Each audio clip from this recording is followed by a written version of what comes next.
আলাইকুম ভিউয়ার্স, কেমন আছেন? আশা করছি সবাই ভালো আছেন। আলহামদুলিল্লাহ আমি ভালো আছি। আমার পেজ সবাইকে সবার পেজটাকে ফলো করে দেবেন।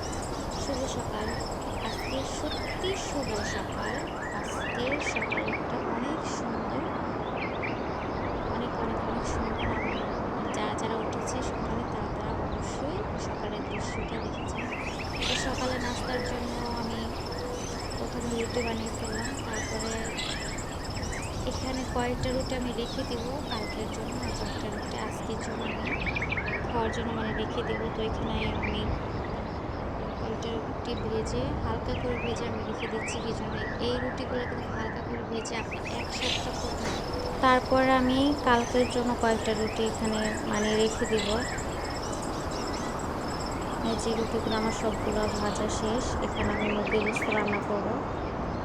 তো ফার্স্ট আমি মুরগিগুলো ধুয়ে সুন্দর করে পেঁয়াজ 3টে দিয়েছি, আমি কেটে দিলাম।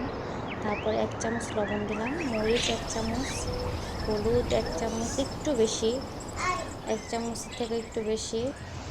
পরে আমি এখানে ধনিয়া গুঁড়া দিলাম 1 চা চামচ, জিরার গুঁড়া দিলাম 1 চা চামচ। তারপর আমি এলাচটা একটু গুঁড়ো করে রেখেছি, ওখান থেকে একটু সামান্য পরিমাণে দিলাম। বেশি দিলে গন্ধ তরকারি থেকে গন্ধ আসবে ওইটার, তো আমি বেশি দিলাম না, একটুখানি দিলাম। তারপর আমি এখানে আদা রসুন দিয়ে দিলাম বাটা 1 চা চামচ।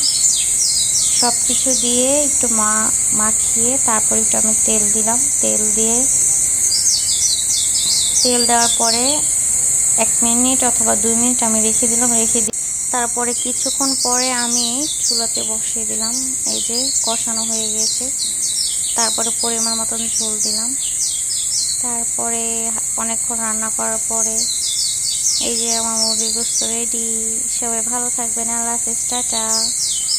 আমার পেজটাকে সবাই ফলো করবেন প্লিজ।